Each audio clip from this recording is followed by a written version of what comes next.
UGC equity regulation bill 2026 के खिलाफ देश भर में विरोध तेज होता नजर आ रहा है। सामान्य वर्ग के छात्रों और शिक्षकों का कहना है कि यह बिल एक पक्षीय है और समाज को जोड़ने के बजाय विभाजित करता है।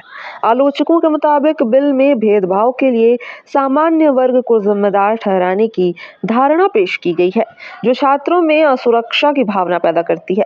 प्रदर्शनकारियों का तर्क है कि भारतीय न्याय संहिता 2023 में पहले से ही भेदभाव से जुड़े प्रावधान मौजूद हैं। ऐसे में अलग समता समिति की जरूरत पर सवाल उठ रहे हैं। छात्रों का आरोप है कि समिति में सामान्य वर्ग का प्रतिनिधित्व नहीं है और झूठ शिकायतों पर दंड का प्रावधान भी नहीं, जिससे कैंपस में अविश्वास और टकराव बढ़ सकता है। इन आधारों पर विरोध कर रहे समूहों ने यूजीसी इक्विटी रेगुलेशन बिल 2026 को तत्काल वापस लेने की मांग की है। सब एक मित्रवत व्यवहार साथ रहते तो इससे क्या दूरी आएगी इसके लिए? बिल्कुल आएगी। वो मजाक में भी उनको ताना देते रहेंगे कि अगर कुछ मजाक में भी तुमने बोल दिया तो हम तुम्हारे पे आरोप लगा देंगे। और मजे की बात यह है कि आरोप लगा दीजिए ठीक है, लेकिन आरोप अगर आपका साबित नहीं होता, आज झूठे साबित होते हैं। तो 2012 के अधिनियम में जो नियम था कि झूठी शिकायत करने वाले पर कार्रवाई होती थी, उस नियम को ही हटा दिया गया। कि आज आप झूठी कार्रवाई करोगे तब भी आप काम कुछ नहीं करेंगे। हम समझ गए, हम पा गए, जांच हो गई, आप झूठे पाए गए, फिर भी आप पे कार्रवाई नहीं होगी। लेकिन जिस लड़के पे आरोप लगा है उसका जीवन बर्बाद करने का हम काम करेंगे, उसको विश्वविद्यालय महाविद्यालय से निकालने का काम करेंगे, अखबारों में तस्वीरें छपेंगी, उसका हम इज्जत ले लेंगे। लेकिन आज झूठी कार्रवाई करोगे तो आपके खिलाफ कोई कार्रवाई नहीं होगी। दूसरा, जो सदस्य समता समिति की बात हो रही है, उस 10 लोग सदस्य में कहीं भी ये मेंशन नहीं किया गया कि सामान्य वर्ग का भी प्रतिनिधित्व रहेगा।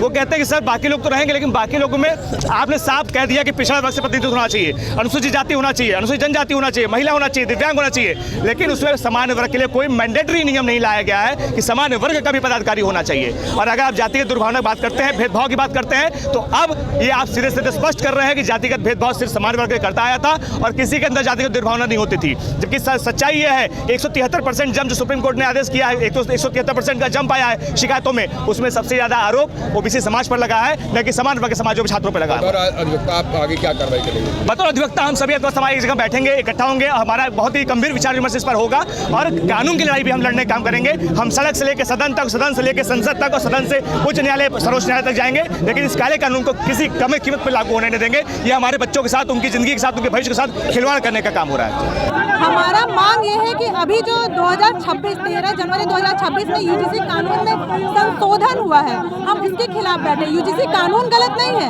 क्योंकि अगर कहीं भी जातिगत भेदभाव होता है तो वो गलत है, हम उसके खिलाफ हैं। कहीं भी जातिगत भेदभाव, डिस्क्रिमिनेशन नहीं होना चाहिए।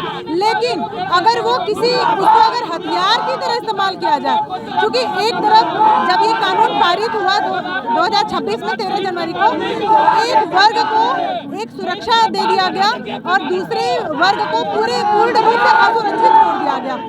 एक तरीके से एक समुदाय को हथियार दे दिया गया है दूसरे के खिलाफ इस्तेमाल करने का। कानून समानता का अधिकार देता है, और अगर जहां समानता नहीं है वो कानून सही हो ही नहीं सकता।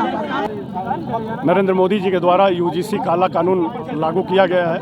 इस काला कानून के विरोध में हम लोग आज धरना पे बैठे हैं और ये धरना तब तक चलेगा जब तक ये काला कानून वापस नहीं होता। इस कानून को अगर आप पढ़ेंगे तो आप ये जानिए कि ये कानून इतना विभत्स कानून है, ये सीधे सीधे शरिया की ओर इंगित करता है।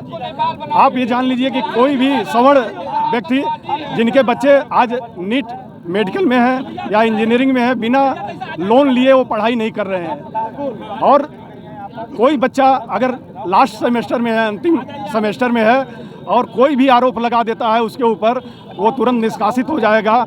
1 करोड़ रुपया लगता है आज के डेट में, 1 करोड़ रुपया आज के डेट में लग रहा है मेडिकल की पढ़ाई में। और जब वो छात्र निष्कासित हो जाएगा तो वो 1 करोड़ रुपया कौन भरेगा? विषय इस बात की है, ये नरेंद्र मोदी भरेंगे इस फीस को या अमित शाह भरेंगे? इस विषय को लेकर के आज ये लड़ाई चल रही है और हम सभी लोग इस लड़ाई को तब तक लड़ेंगे जब तक नरेंद्र मोदी वापस नहीं लेते हैं, और नहीं तो नरेंद्र मोदी को काशी से वापस जाने का भी हम लोग रास्ता बताएंगे उनको।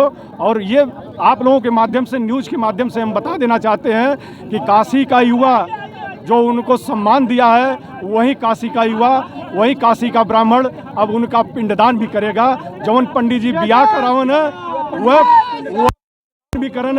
ये काशी का बहुत पुरानी कहावत है।